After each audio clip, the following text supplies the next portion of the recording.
पंचायतों में पैक्स अध्यक्ष के द्वारा धान अधिप्राप्ति के लक्ष्य से लेकर के किसानों के हित में किए जाने वाले कार्य को पैक्स अध्यक्ष कितनी अच्छे तरीके से कर रहे हैं, ये जानने के लिए इस बार हुलासगंज के बौरी पंचायत में हमारी टीम पहुंची, जहां के पैक्स अध्यक्ष शिवशंकर कुमार हैं।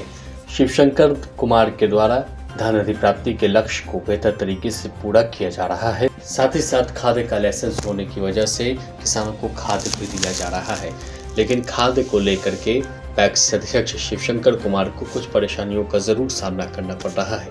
सुनिए बतौर पैक्स अध्यक्ष इनके द्वारा किए जा रहे कार्य पर क्या कहना है। ये बताइए, नफा और नुकसान के बीच पैक्स अध्यक्ष कहाँ खड़ा है? ठीक है, कोई दिक्कत नहीं है। नफा या नुकसान? नफा है, नुकसान क्या होगा? नुकसान तो नहीं है, हो जाता है मतलब। हाँ, कभी कभी होता है। अच्छा, नुकसान होता है कभी कभी। पर एक साल जिस समय जितना मांझी जी मुख्यमंत्री बने थे, उस समय किसान का धान गिर गया था, जबकि सरकार का ऐसा कोई अथी नहीं है कि आप बाधा आधारित धान ले लीजिए। लेकिन हम लोग किसान से जुड़े हुए हैं, देहात में रहते हैं। देहात में रहते हुए हम आप 10 किसान या 20 किसान का धान लेके हमने रख दिया था। फिर हरा की सरकार लिया, पैसा पेमेंट भी हो गया था। कौन सी चीजें पैक्स को नफा पर पहुंचा देती है और कौन सी चीजें नुकसान पर पहुंचा देती है? नुकसान पर पहुंचा देती है। सरकार का जो पॉलिसी चल रहा है पैक्स के हित में नहीं है।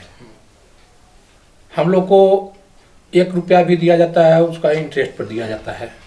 मेरा गोदाम भी बना हुआ है, इंटरेस्ट पर पैसा लेके सरकार दिया है, उससे बना हुआ है। हम लोग उसको इंस्टॉलमेंट देते हैं। धान यंत्र भी लेते तो इंस्टॉलमेंट देते हैं। धान खरीदारी में भी हम लोग इंटरेस्ट पर पैसा सरकार देती है। कोऑपरेटिव पैसा देती है इंटरेस्ट पर। समय से चावल जमा नहीं हो पाता है। सरकार 15 दिन का इंटरेस्ट देती है और करीब 3 महीना हम लोग को चावल जमा करने में समय लग जाता है। तो इसका इंटरेस्ट जो हो जाता है बहुत ज़्यादा हो जाता है।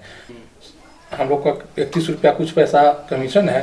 वो पैसा तो हम लोग को पता नहीं चलता है, उससे हम लोग तो कुछ पेड मैनेजर को पैसा पेमेंट कर पाते हैं, न मिलर का हर साल पैसा क्लियर हो रहा है, कुछ ना कुछ उन लोग का लायबिलिटी रह जा रहा है। ये बताइए कि खाद का लाइसेंस आपके पास रहा है। हाँ, तो खाद के लाइसेंस को लेकर के ये अक्सर कहा जाता है पैक्स अध्यक्ष के द्वारा कि नुकसान उठाना पड़ता है। खाद में नुकसान इस चलते होता है सर कि हम लोग एक बने हुए हैं राजनीति स्तर से। राजनीति करने वाले लोग जो क्षेत्रीय लोग हैं, उनको हम लोग बाजार के दुकान तो है नहीं कि मनमानी रेट में हम लोग बेच लेंगे।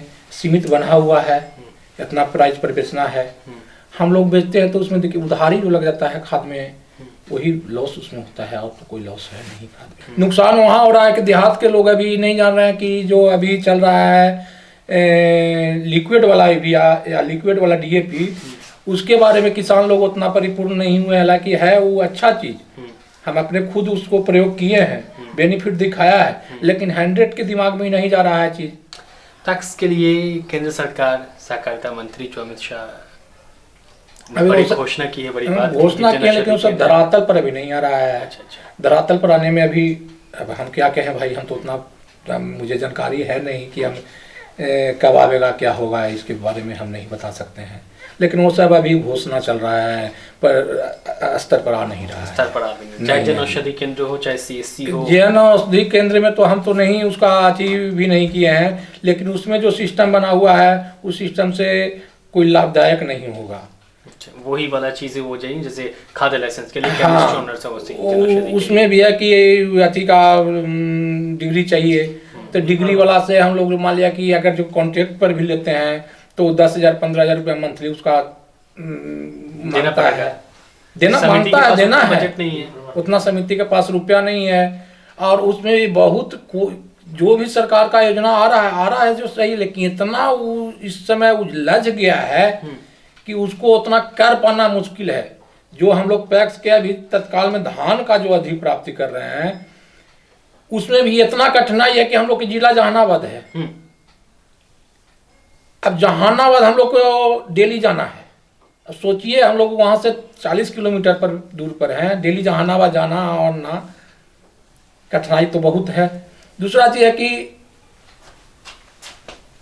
इतना प्रोसेस में अभी आ गया है, इतना प्रोसेस में। पहले था हम लोग धान खरीदते थे तो धान खरीदा किसान को चेक काट के दे देते थे, वो अपना अकाउंट में जमा कर लेता था। एसएफसी के माध्यम से हो रहा है। अब है कि पर साल हुआ था कोऑपरेटिव के माध्यम से, इस साल आ गया सिस्टम अब एसएफसी के माध्यम से। एसएफसी पेमेंट करेगा किसान को, उसमें कुछ लफड़ा भी हो जा रहा है। लफड़ा क्या हो जा रहा है कि अब किसान, जिसे सरकार का नियम है कि 48 घंटा में पेमेंट कर देना है किसान को, 48 घंटा में पेमेंट नहीं हो रहा है। 48 घंटा में पेमेंट ना होने का कारण है कि हम लोग ऐप से उसको पेमेंट करते हैं, उसका एडवाइस निकलता है, एडवाइस हम लोग बैंक में ले जाके जमा करते हैं। वो उतना का मतलब कि 10 किसान के एडवाइस हुआ, 10 लाख हुआ या 15 लाख हुआ, उतना का चेक काट के हम लोग देते हैं बैंक को। चीजें ठीक है, साफ साफ देखने में लग रही है, लेकिन इतना प्रोसेस हो गया है कि अब उसको पूरा करने में 8 दिन टाइम लग जा रहा है। सरकार नहीं है तो एकदम समझिए कि अभी चला दिया, मैंने इन साल धान खरीदारी अधिप्राप्ति में फिंगरप्रिंट का हम लोग के उससे आराम है, अच्छा है, सुरक्षित है।